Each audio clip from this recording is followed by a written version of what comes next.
Hello friends, welcome back to Apex Point. दोस्तों, आज के इस वीडियो में अर्थशास्त्र के टॉप 50 मोस्ट इंपॉर्टेंट प्रश्नों को लिया गया है। तो चलिए दोस्तों, बिना किसी देरी के आज का वीडियो सेशन स्टार्ट करते हैं।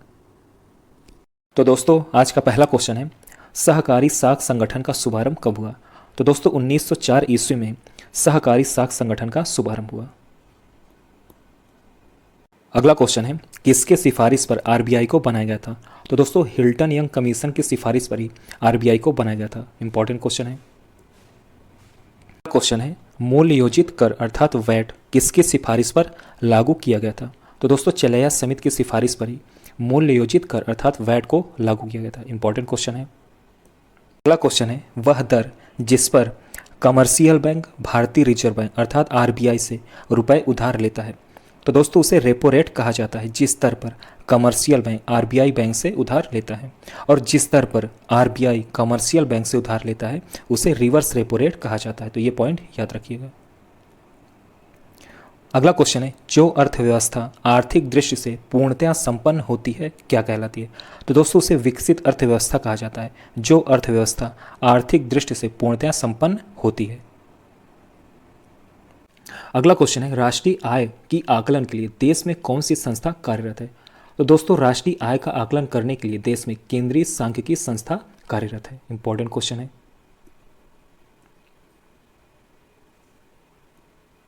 अगला क्वेश्चन है, दुर्गापुर, भिलाई, राउरकेला के इस्पात कारखाने किस पंचवर्षीय योजना के दौरान स्थापित किए गए? तो दोस्तों दूसरी पंचवर्षीय योजना जिसका समय था 1956 से 61 तक, इसी के दौरान ये सभी कारखाने स्थापित किए गए। दोस्तों दुर्गापुर कारखाना की बात करें तो यह कारखाना पश्चिम बंगाल में है। भिलाई कारखाना तो दोस्तों यह है छत्तीसगढ़ राज्य में और राउरकेला कारखाना तो दोस्तों यह है उड़ीसा राज्य में। तो ये पॉइंट याद रखिएगा। अगला क्वेश्चन है, अंत्योदय योजना कार्यक्रम किस वर्ष शुरू हुआ? तो दोस्तों यह 1977 से 1978 के दौरान ही अंत्योदय योजना कार्यक्रम शुरू हुआ। इंपॉर्टेंट क्वेश्चन है। अगला क्वेश्चन है, राष्ट्रीय विकास परिषद का गठन कब हुआ? तो दोस्तों 6 अगस्त 1952 को ही राष्ट्रीय विकास परिषद का गठन हुआ। इंपॉर्टेंट क्वेश्चन है। अगला क्वेश्चन है, सेबी की स्थापना कब हुई थी? इंपॉर्टेंट क्वेश्चन है। तो दोस्तों इसकी स्थापना हुई थी 12 अप्रैल 1988 को और इसके बाद इसे 30 जनवरी 1992 को इसे एक वैधानिक दर्जा दे दिया गया। दोस्तों सेबी की बात करें तो इसका भी हेडक्वार्टर मुंबई में है और इसका फुल फॉर्म अक्सर एग्जाम में पूछ लिया जाता है। तो इसका फुल फॉर्म होता है securities and exchange board of India अर्थात भारतीय प्रतिभूति और विनिमय बोर्ड। तो ये पॉइंट याद रखिएगा। अगला क्वेश्चन है, प्रथम चरण में कितने बैंकों का राष्ट्रीयकरण किया गया? तो दोस्तों प्रथम चरण में 14 बैंकों का राष्ट्रीयकरण किया गया। अगला क्वेश्चन है, भारतीय जीवन बीमा निगम अर्थात एलआईसी की स्थापना कब हुई? तो दोस्तों एलआईसी की स्थापना सितंबर 1956 में हुई और एलआईसी का हेडक्वार्टर कहाँ है? तो मुंबई में है। कहाँ है? मुंबई में। अगला क्वेश्चन है, देश में कितनी टकसाला कार्यरत है? तो दोस्तों वर्तमान में देश में 4 टकसालाएं कार्यरत हैं। अगला क्वेश्चन है, केंद्र राज्य संबंधों से संबंधित समिति का नाम क्या है? तो दोस्तों केंद्र राज्य संबंधों से संबंधित समिति का नाम है सरकारिया समिति। इंपॉर्टेंट क्वेश्चन है। अगला क्वेश्चन है, विमुद्रीकरण क्या होता है? तो दोस्तों पुरानी मुद्रा की जगह नई मुद्रा जारी करना विमुद्रीकरण कहलाता है। अगला क्वेश्चन है, भारत का सबसे पुराना स्टॉक एक्सचेंज कौन सा है? तो दोस्तों मुंबई स्टॉक एक्सचेंज ही भारत का सबसे पुराना स्टॉक एक्सचेंज है जिसकी स्थापना 1986 से 87 के बीच हुई थी। अगला क्वेश्चन है, श्वेत पत्र किसे कहते हैं? तो दोस्तों राष्ट्रीय लेखा सांख्यिकी को ही श्वेत पत्र कहा जाता है। इंपॉर्टेंट क्वेश्चन है। अगला क्वेश्चन है, ऑपरेशन फ्लड किससे संबंधित है? तो दोस्तों ऑपरेशन फ्लड दुग्ध उत्पादन से संबंधित है। इंपॉर्टेंट क्वेश्चन है। दोस्तों बर्गीज कुरियर को श्वेत क्रांति अर्थात दुग्ध क्रांति का जनक माना जाता है। तो ये पॉइंट भी याद रखिएगा। अगला क्वेश्चन है, विश्व बैंक की उदाहरण प्रदान करने वाली खिड़की किसे कहा जाता है? तो दोस्तों राष्ट्रीय विकास संघ को ही विश्व बैंक की उदाहरण प्रदान करने वाली खिड़की कहा जाता है। इंपॉर्टेंट क्वेश्चन है। अगला क्वेश्चन है, बैकवाश प्रभाव शब्द का प्रयोग सर्वप्रथम किसने किया था? तो दोस्तों गुन्नार मिडल ने सर्वप्रथम बैकवाश प्रभाव शब्द का प्रयोग किया था। इंपॉर्टेंट क्वेश्चन है। अगला क्वेश्चन है, भारत में वित्त आयोग के गठन का प्रावधान संविधान के किस अनुच्छेद में है? तो दोस्तों अनुच्छेद 280 में ही वित्त आयोग के गठन का प्रावधान उल्लेखित है। इंपॉर्टेंट क्वेश्चन है। अगला क्वेश्चन है, निक्की क्या है? तो दोस्तों निक्की टोक्यो स्टॉक एक्सचेंज का शेयर मूल्य सूचकांक है निक्की। अगला क्वेश्चन है, राष्ट्रीय विकास एवं ग्रामीण विकास बैंक अर्थात नाबार्ड की स्थापना किस समिति की सिफारिश के आधार पर की गई थी? तो दोस्तों शिवराम समिति की सिफारिश के आधार पर ही नाबार्ड की स्थापना की गई थी। इंपॉर्टेंट क्वेश्चन है। अगला क्वेश्चन है, कुडनकुलम में नाभिकीय ऊर्जा संयंत्र की स्थापना किस देश के सहयोग से की गई? तो दोस्तों रूस देश के सहयोग से कुडनकुलम में नाभिकीय ऊर्जा संयंत्र की स्थापना की गई। और कुडनकुलम कहाँ है? तो दोस्तों तमिलनाडु राज्य में है। अगला क्वेश्चन है, देश में जीएसटी का प्रावधान किस संविधान संशोधन अधिनियम के तहत किया गया? तो दोस्तों 101वें संविधान संशोधन के तहत ही देश में जीएसटी का प्रावधान किया गया। इंपॉर्टेंट क्वेश्चन है। अगला क्वेश्चन है, गुरु शिष्य परंपरा परियोजना किसके लिए शुरू की गई? तो दोस्तों हस्तशिल्पी के लिए ही गुरु शिष्य परंपरा परियोजना शुरू की गई। इंपॉर्टेंट क्वेश्चन है। अगला क्वेश्चन है, गिनी गुणांक का प्रयोग किसके लिए किया गया? तो दोस्तों आय के वितरण की असमानता की माप के लिए गिनी गुणांक का प्रयोग किया गया। इंपॉर्टेंट क्वेश्चन है। अगला क्वेश्चन है, भारत के किस राज्य में शिशु मृत्यु दर सबसे कम है? तो दोस्तों भारत के केरल राज्य में शिशु मृत्यु दर सबसे कम है। अगला क्वेश्चन है, सार्वजनिक क्षेत्र से क्या तात्पर्य है? तो दोस्तों वाणिज्य एवं व्यापार पर सरकार का स्वामित्व सार्वजनिक क्षेत्र कहलाता है। अगला क्वेश्चन है, भारत में हरित क्रांति किस मामले में सर्वाधिक सफल रही?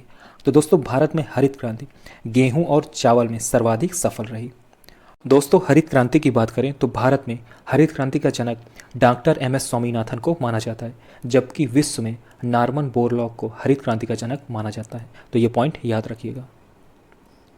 अगला क्वेश्चन है, ब्याज दर नीति किसके अंतर्गत आती है? तो दोस्तों मौद्रिक नीति के अंतर्गत ही ब्याज दर नीति आती है। अगला क्वेश्चन है, भारत में कर्मचारियों के महंगाई भत्ते के निर्धारण का आधार क्या होता है? तो दोस्तों उपभोक्ता मूल्य सूचकांक की भारत में कर्मचारियों के महंगाई भत्ते के निर्धारण का आधार होता है। इंपॉर्टेंट क्वेश्चन है। अगला क्वेश्चन है, महिलाओं की साक्षरता दर सबसे ऊंची किस राज्य में है?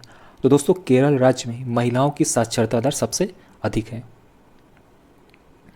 अगला क्वेश्चन है, भारत वर्तमान में विश्व में चीन के पश्चात दूसरी सबसे बड़ी जनसंख्या वाला देश है। विश्व में तीसरी बड़ी जनसंख्या वाला देश कौन सा है?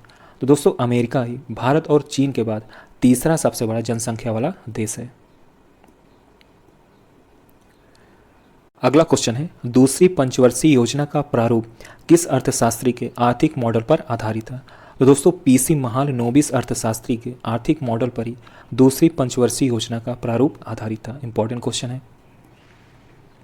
अगला क्वेश्चन है, ब्रिक्स विकास बैंक का हेडक्वार्टर कहाँ है? तो दोस्तों संघाई में ही है ब्रिक्स विकास बैंक का हेडक्वार्टर। अगला क्वेश्चन है, राष्ट्रीय कृषि और ग्रामीण विकास बैंक की स्थापना किस पंचवर्षीय योजना के अंतर्गत की गई थी? तो दोस्तों छठी पंचवर्षीय योजना के अंतर्गत ही राष्ट्रीय कृषि और ग्रामीण विकास बैंक की स्थापना की गई थी। अगला क्वेश्चन है, अवमूल्यन शब्द का क्या अर्थ होता है? तो दोस्तों इसका अर्थ होता है अन्य मुद्रा की तुलना में स्वदेशी मुद्रा को घटाना। तो ये अर्थ होता है अवमूल्यन का। अगला क्वेश्चन है, दलाल स्ट्रीट कहाँ स्थित है? तो दोस्तों मुंबई में ही दलाल स्ट्रीट स्थित है। अगला क्वेश्चन है, रिजर्व बैंक ऑफ इंडिया का राष्ट्रीयकरण कब हुआ था? तो दोस्तों 1949 को ही आरबीआई का राष्ट्रीयकरण हुआ था। और आरबीआई की स्थापना कब हुई थी? तो 1 अप्रैल कब हुई थी? 1 अप्रैल 1935 को हुई थी। और आरबीआई का हेडक्वार्टर कहाँ है? तो दोस्तों मुंबई में है आरबीआई का हेडक्वार्टर। अगला क्वेश्चन है, भारतीय रिजर्व बैंक अर्थात आरबीआई के वर्तमान में गवर्नर कौन है? तो दोस्तों शक्तिकांत दास ही वर्तमान में आरबीआई के गवर्नर हैं। और आरबीआई के प्रथम भारतीय गवर्नर कौन थे? तो दोस्तों सीडी देशमुख ही आरबीआई के प्रथम भारतीय गवर्नर थे। तो ये पॉइंट याद रखिएगा। अगला क्वेश्चन है, वर्ष 2011 की जनगणना के अनुसार सर्वाधिक घनत्व वाला राज्य कौन सा है? तो दोस्तों बिहार राज्य ही वर्ष 2011 की जनगणना के अनुसार सर्वाधिक घनत्व वाला राज्य है। अगला क्वेश्चन है, वर्ष 2011 की जनगणना के अनुसार किस केंद्र शासित प्रदेश में साक्षरता प्रतिशत अधिकतम है? तो दोस्तों लक्षद्वीप ही वर्ष 2011 की जनगणना के अनुसार अधिकतम साक्षरता वाला केंद्र शासित प्रदेश है लक्षद्वीप। अगला क्वेश्चन है, स्टैगफ्लेशन क्या है? तो दोस्तों मंदी के साथ मुद्रा स्थिति ही स्टैगफ्लेशन कहलाती है। अगला क्वेश्चन है, भारत में गरीबी हटाओ का नारा किस पंचवर्षीय योजना के अंतर्गत दिया गया? तो दोस्तों 5वीं पंचवर्षीय योजना के अंतर्गत ही भारत में गरीबी हटाओ का नारा दिया गया। और 5वीं पंचवर्षीय योजना का समय था 1974 से 78 तक। तो ये पॉइंट भी याद रखिएगा और ये इंपॉर्टेंट क्वेश्चन है।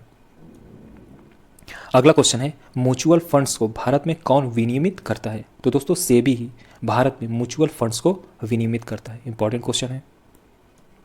अगला क्वेश्चन है भारत की विदेशी मुद्रा कोष में सर्वाधिक अंश किसका होता है? तो दोस्तों विदेशी मुद्रा परिसंपत्तियों का ही भारत की विदेशी मुद्रा कोष में सर्वाधिक अंश होता है। अगला क्वेश्चन है भारत में गेहूं का सर्वाधिक उत्पादन किस राज्य में होता है? तो दोस्तों उत्तर प्रदेश राज्य में गेहूं का सर्वाधिक उत्पादन होता है। अगला क्वेश्चन है राष्ट्रीय आवास बैंक किसका नियंत्रित उपक्रम है? तो दोस्तों राष्ट्रीय आवास बैंक भारतीय रिजर्व बैंक का ही एक नियंत्रित उपक्रम है।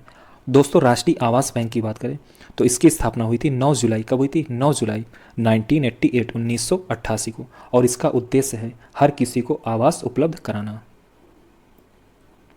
अगला क्वेश्चन है कृष्ण क्रांति का संबंध किससे है? तो दोस्तों कृष्ण क्रांति का संबंध खनिज तेल उत्पादन से है। इंपॉर्टेंट क्वेश्चन है। तो दोस्तों ये था हमारा लास्ट प्रश्न। अगर आपको ये वीडियो पसंद आया हो तो वीडियो को लाइक जरूर कीजिए। ओके दोस्तों, गुड लक, मिलते हैं नेक्स्ट वीडियो में।